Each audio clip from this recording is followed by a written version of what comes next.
Aujourd'hui, on se retrouve pour parler de nouveau de son, mais cette fois on va aller un petit peu plus loin avec le Zoom H1 et le micro lavalier SmartLav Plus.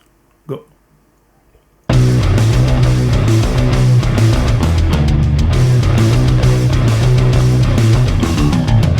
Bienvenue à tous pour cette nouvelle vidéo. Aujourd'hui on va reparler son. La vidéo précédente parlait déjà du son et du gap que la qualité de son pouvait donner à votre production. Aujourd'hui, on va parler plus particulièrement de deux outils, l'enregistreur numérique Zoom H1 et le micro cravate qu'on dit lavalier SmartLav Plus de chez Rode. Alors pourquoi j'insiste là-dessus? Parce que vous allez vous rendre compte très rapidement à l'utilisation qu'un petit investissement dans certains produits comme ceux que je vais vous présenter aujourd'hui, ça fera une énorme différence sur la qualité de vos productions. Alors on va commencer avec le Zoom H1. C'est un petit enregistreur numérique de poche avec deux micros sur le dessus. La qualité est plutôt pas mal. J'ai l'impression de faire du téléachat. Commandez-le dès maintenant. Une entrée casque, une entrée micro. Le stockage se fait par carte micro SD jusqu'à 32 Go. En MP3, ça vous fait 208 heures d'enregistrement, mais vous pouvez aussi enregistrer en Wave avec différents types de compression. La petite bête est alimentée par deux piles LR03. Alors il y a plein de manières d'utiliser ce petit enregistreur numérique. Par exemple, avec un trépied.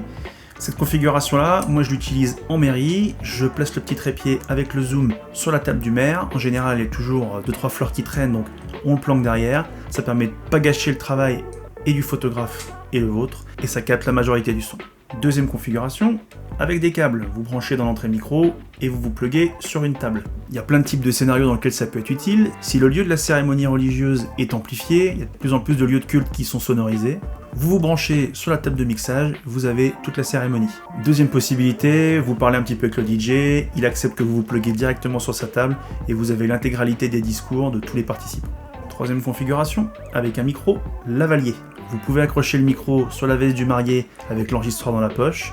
Pendant la cérémonie religieuse, où en général on ne peut pas trop s'approcher, ça va vous permettre de capter le son des mariés et de l'officiant. Ou encore, si vous voulez prendre des petits mots pour les mariés de différents invités, même système, vous accrochez le micro dans la poche, ça vous permet de capter le son. Ensuite, on va parler plus précisément du Rode SmartLav Plus. Donc c'est un micro cravate, on appelle ça un micro lavalier. Ce micro est hyper pratique, il a un rapport qualité-prix excellent, vous pouvez le trouver autour de 40 €, mais attention, il y a une subtilité. Si vous le pluguez directement comme ça sur votre caméra, ça ne fonctionnera pas. Il a été prévu plutôt pour un enregistrement sur smartphone, et si vous l'utilisez avec une caméra ou avec un enregistreur numérique, il vous faudra investir dans ce petit adaptateur qui coûte à lui tout seul 10 €.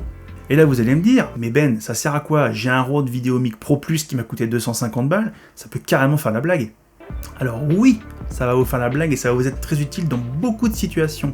Mais les Rode VideoMic Pro, les Rode VideoMic Pro, Mic Pro Plus sont des micros directionnels. Ça veut dire qu'ils captent le son dans une direction en particulier. Donc tout le son qu'il y a dans cette direction-là. Admettons, vous êtes à un cocktail, vous allez vouloir prendre un petit mot de la part des témoins. Vous allez avoir le son des témoins, mais vous allez aussi avoir le son de mamie qui est derrière en train de rigoler, et puis vous allez avoir le son aussi du DJ derrière qui balance une petite playlist pendant que les gens mangent les petits fours. Ce qui fait qu'au final, le son est brouillé, vous n'avez pas une super bonne qualité, et il va falloir tendre l'oreille pour comprendre ce qui est dit. L'avantage du micro lavalier, c'est qu'il a une portée beaucoup plus réduite. Grosso modo, il va prendre le son 1 mètre autour de lui, ça va éviter que vous captiez les sons parasites, et en plus la façon dont il est placé, en général, ça coupe pas mal du vent. Pour parler plus concrètement, je vais vous mettre un petit exemple de ce qu'un invité a fait comme petit mot pour les mariés. Il avait un SmartLav et le zoom dans la poche. Ah, ça tourne déjà là? Moi je suis trop contente d'être là. Non, c'est une très belle journée. Merci beaucoup de nous avoir invités, on est super contents d'être avec vous. Mais encore heureux qu'on soit invité. Bah, en tant que témoin quand même, c'est le minimum. C'est le minimum. Alors évidemment, il existe bien mieux. Il y a du matos beaucoup plus étudié, beaucoup plus perfectionné et beaucoup plus qualitatif. Mais tout ça, ça a un prix. Donc si vous débutez dans le mariage ou que vous n'avez pas la prétention de faire 50 mariages par saison, ce matos-là, ça peut suffire, au moins pour commencer. En termes de prix, le Zoom H1, vous le trouverez autour de 90 € et le SmartLav Plus, vous le trouverez autour de 40 €, plus adaptateur, 10 €. Ça vous fait un combo à 140 €, le rapport qualité-prix est imbattable. Alors maintenant, attention, tout le matériel, aussi bon soit-il, a ses inconvénients. Le Zoom par exemple, je trouve deux défauts. Le premier, c'est qu'il est hyper gourmand en énergie. Avec deux piles, vous n'allez pas tenir une journée complète.